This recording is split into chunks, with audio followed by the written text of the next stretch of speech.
This is my personal experience with reading Course in Miracles lesson 249. I'm not going to interpret the lessons. I'm just going to talk about what happened to me when I read it and what kind of reflections I have about it and how I experience that lesson in my life and why it kind of scares me a little bit. So my name is Fleming, and my mission in life is to help you and myself live an authentic life. And I do that by making these teachings while I walk my own path. And one of the paths I'm on is reading A Course in Miracles. I've done that for 10 to 15 years. And I do the lessons almost daily. And today's lesson was lesson 249, which says that forgiveness ends all suffering and loss. And the message in that lesson is that forgiveness is the key to experience a world without suffering. What this also means that whenever we suffer, it's because we will not forgive. So we hold agreements towards ourselves, towards another, towards the world, towards anything. And holding on to that agreements is the thing causing this suffering in us and everyone. And it is totally our unwillingness to let go of these grievances, let go of these old beliefs, let go of this old judgment that keeps us in suffering. So letting go of all that would end up showing us a world with no suffering. Is that possible? Yes, of course it is. One of the things you learn when you read A Course in Miracles is that the world is a mirror. It's a reflection of who you are. So if you're a person that does not suffer, there is no suffering in your world, because there's no suffering to reflect. And how do you come there? How do you go to that state in mind? You do that by doing what the lesson says. You start forgiving instead of judging. And this means that you have to have a non-judgmental approach to everything, to other people, to yourself, to the world, to what is happening in the world. But that's not enough. You also have to dig the old judgments out of your inner deep. You have to go into the darkness and get the old stuff out, because every judgment you've ever made has come a belief that lives in you and is part of how you are and how you see the world. So forgiveness is not just about forgiving what is happening in the world, but it's also digging up the old stuff and letting it go. And you probably know all about this process if you're working with your spiritual self-development, or at least if you're working with A Course in Miracles. So I know all about that stuff. I'm very, very much aware of it, and I've been working with it for almost 15 years now.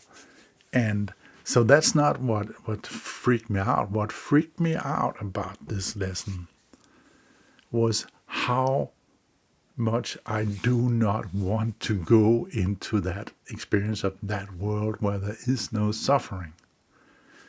Boom, mind-blowing. Am I crazy or what? Do I want to stay in suffering? No. Do I want to go into a world where there's no suffering? No.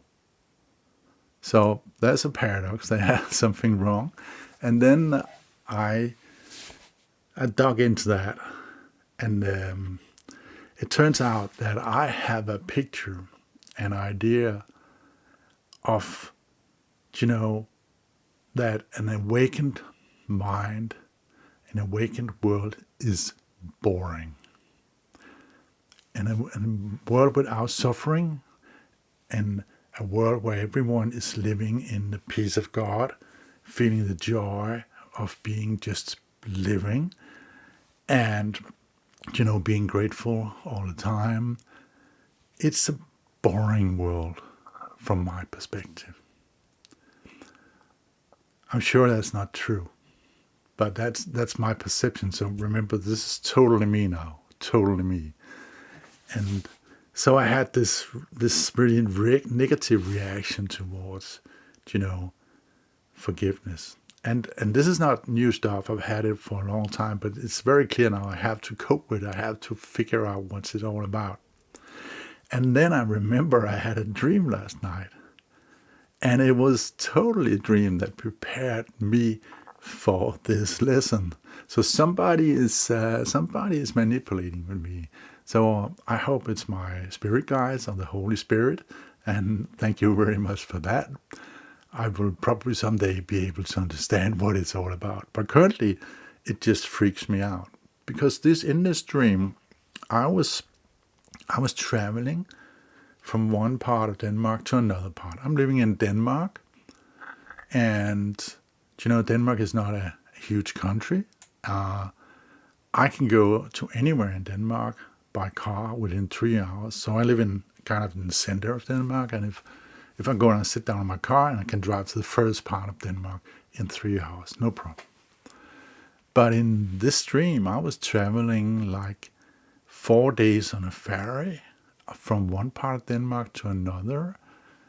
And I was also, just to be at the ferry in a good time so that I wasn't so stressed about it. I was like there 4 days before the ferry would leave. And I would hang out in this bed and breakfast, and I would go down to the harbor, look at the water, look at the seagulls, look at the people in the harbor, and I would just be joyful about it. And finally, when the ferry came, I was just joyful traveling by the ferry for 4 days. And so it was all joyful, it was all great. But I was awake in a dream. I could see myself. I was both the dreamer and the observer. And the one who was observing was totally freaked out because, oh, wow, a totally waste of time. And does that even make sense? And this guy, he was totally ineffective. He didn't do anything. He was just, that was like 8 days he spent on traveling some distance he could do by car in 2 or 3 hours.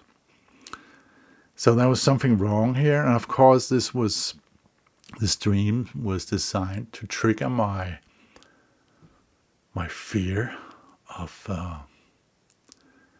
being bored. And it's basically because I associate being with God, living out the will of God, as being totally bored. And so that's what I have to look at. Just to give another example of where I get this from is that when you see people on YouTube who are awakened and they tell about how their life is, it's obvious to me that they are happy and they're very joyful, and so they're totally in peace, they're totally joyful, and they're very grateful for being able to live that life that they're living in as an awakened spirit. And I wish them all the best. Total respect for that, but I can't see myself in that position. I would freak out totally. There's no way I could be that slow and that ineffective and that less creative and just sit and enjoy and watch the birds. I would totally die. So there is a creative force in me. And believe me, it's very, very strong. I work at least 2 jobs. I have my own management accounting or a management consultant firm, and I have my spiritual business, and I work almost full time in both places. Maybe more with the consultant business, but it's getting more and more in the spiritual business as well. And I enjoy it. I love it. I'm not feeling stressed. I'm not like hey, this is too much. I love it. This is where my creative force is allowed to blossom, to fold itself out.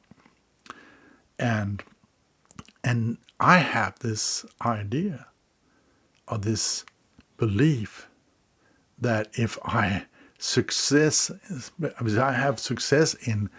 in working with my own integration of my own soul and going back to God and living in His peace all the time, which is my intention, then all of this will fall away and I will be bored.